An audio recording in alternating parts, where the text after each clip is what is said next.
आज हम लोग बात करेंगे क्रोनिक सुप्राइटिव ओटाइटिस मीडिया की कॉम्प्लिकेशंस के बारे में।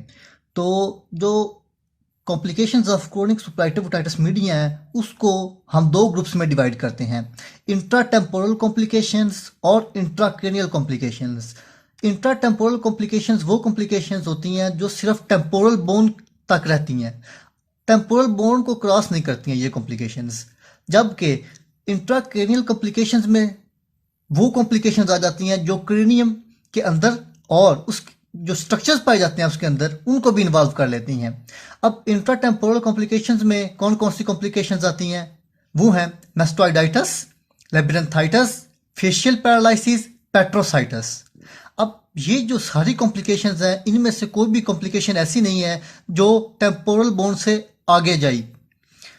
अब इंट्राक्रेनियल कॉम्प्लिकेशंस में कौन कौन सी कॉम्प्लिकेशंस आती हैं? एक्स्ट्रा ड्यूरल एब्सेस, सब ड्यूरल abscess, brain abscess, meningitis, lateral sinus thrombophlebitis, hydrocephalus. अब हम लोग इन सारी कॉम्प्लिकेशंस को डिटेल में डिस्कस करेंगे। तो सबसे पहले हम लोग इंट्राटेम्पोरल कॉम्प्लिकेशंस को डिस्कस कर लेते हैं। इंट्राटेम्पोरल कॉम्प्लिकेशंस में हमारे पास जो कॉम्प्लिकेशंस आती हैं, सबसे पहले उसमें मैस्टोइडाइटिस आ जाता है। मैस्टोइडाइटिस कब होता है? जब मिडल ईयर से इन्फेक्शन फैल के bony wall of mastoid air cell system को इन्वॉल्व कर लेता है। अब आपने एक बात यहाँ पे ये याद रखनी है कि जो म्यूकोजा होता है ना, mucosa of mastoid air sales, वो नॉर्मली इन्वॉल्व होता है एक्यूट ओटाइटिस मीडिया के अंदर। तो जब आप देखें कि मिडल ईयर से इन्फेक्शन स्प्रेड करके म्यूकोजा तक आ गया तो वो मैस्टोइडाइटिस नहीं होगा। मैस्टोइडाइटिस तभी होगा जब infection bony wall of mastoid air cell system को इन्वॉल्व करेगा। ये तो हो गया एक कॉम्प्लिकेशन। अब अगर इन्फेक्शन है मिडल ईयर से, वो सेपरेट कर जाता है लेबिरिंथ तक, तो उसको हम क्या कहते हैं? लेबिरेंथाइटिस।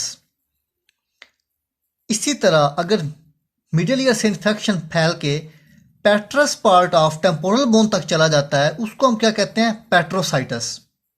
अब पेट्रोसाइटिस का एक स्पेसिफिक डायग्नोसिस आता है, एक स्पेसिफिक पूछते हैं वो कि पेट्रोसाइटिस के अंदर क्या क्या क्लिनिकल फीचर्स आते हैं। क्लिनिकल फीचर्स जो है पेट्रोसाइटिस के, उसमें क्या आता है? परसिस्टेंट ईयर डिस्चार्ज और एक्सटर्नल रेक्टस पल्सी। अब ये क्यों होती है? एक्सटर्नल रेक्टस पल्सी क्यों होती है इसके अंदर? क्योंकि सिक्स्थ नर्व इन्वॉल्व हो जाती है ना। अब तीसरा इसमें आता है डीप सीटेड ईयर या रेट्रो ऑर्बिटल पेन। ये देखिए ये एक ट्राइएड बन रहा है। ये जो ट्राइएड है इसको हम क्या कहते हैं? Gradenigo syndrome. Gradenigo syndrome जो है वो स्पेसिफिक ये ट्राइएड को कहते हैं, जो जिसमें ये तीन चीजें आ जाती हैं। अब हम लोग डिस्कस करेंगे इंट्राक्रेनियल कॉम्प्लिकेशंस। इंट्राक्रेनियल कॉम्प्लिकेशंस को डिस्कस करने से पहले आप ये डायग्राम देखें। Let's suppose this is skull. Skull के नीचे हमारे पास जो मेनिंजेस आती हैं, मेनिंजेस के अंदर सबसे पहली जो लेयर आती है वो किसकी आती है? ड्यूरा मैटर की। ड्यूरा मैटर के नीचे हमारे पास आ जाता है एराक्नॉइड मैटर। एराक्नॉइड मैटर के नीचे जो हमारे पास आ जाता है वो आता है पिया मैटर। अब अगर स्कल और ड्यूरा मैटर के दरमियान पस इकट्ठी हो जाए यहां पर इस एरिया के अंदर, तो इसको हम क्या कहते हैं? Extra ड्यूरल abscess.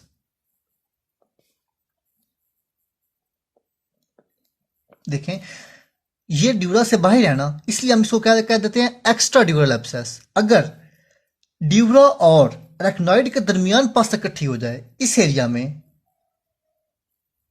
तो उसको हम क्या कहते हैं? सब ड्यूरल abscess. Extra ड्यूरल abscess pass between bone and dura. ये देखें ये स्कल और ड्यूरा के दरमियान जो एब्सेस बनी है इसको हम क्या कहते हैं? Extra ड्यूरल abscess. सब ड्यूरल एब्सेस ड्यूरा और एराक्नॉइड के दरमियान जो एब्सेस बनेगी उसको हम क्या कहेंगे? सब ड्यूरल एब्सेस। अब मेनिंजाइटिस क्या होता है? मेनिंजाइटिस हो जाता है इन्फ्लेमेशन ऑफ लेप्टोमेनिंजेस। लेप्टोमेनिंजेस जो है वो एराक्नॉइड और पिया मैटर को कहते हैं। इन दो लेयर्स को मिला के हम क्या कहते हैं? लेप्टोमेनिंजेस। जब इन दोनों लेयर्स की इन्फ्लेमेशन हो जाएगी तो वो क्या होगा? हमारे पास मेनिंजाइटिस। मेनिंजाइटिस का जब भी आपके पास सिनेरियो आएगा तो उसके अंदर टिपिकल वो आपको देगा कि नेक स्टिफनेस हो जाती है मेनिंजाइटिस के अंदर। उसके बाद लेटरल साइनस थ्रोम्बोफ्लेबाइटिस। अब इसके नाम को ही पढ़ें तो हमें पता चल जाता है कि ये कौन सी बीमारी है। अब आइटस जब भी आता है तो उसका मतलब होता है इन्फ्लेमेशन, और थ्रोम्बो का मतलब हो गया थ्रोम्बस फॉर्मेशन। अब इन्फ्लेमेशन किसकी होती है?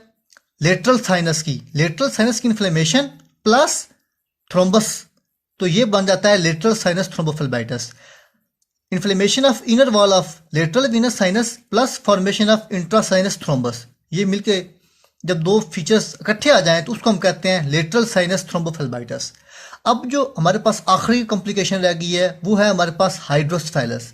हाइड्रोसेफेलस में क्या होता है कि इंट्राक्रेनियल प्रेशर जो होता है वो इंक्रीज हो जाता है, लेकिन जब आप CSF फाइंडिंग्स निकालते हो तो वो नॉर्मल आती हैं। तो increased intracranial pressure with normal cerebrospinal fluid findings. अब हाइड्रोसेफेलस के अंदर क्या होता है, मोस्टली हमारा जो है ना लेटरल वेंट्रिकल जो होता है ना वो डायलेट कर जाता है। तो यही हमारे पास सारी कॉम्प्लिकेशंस थी।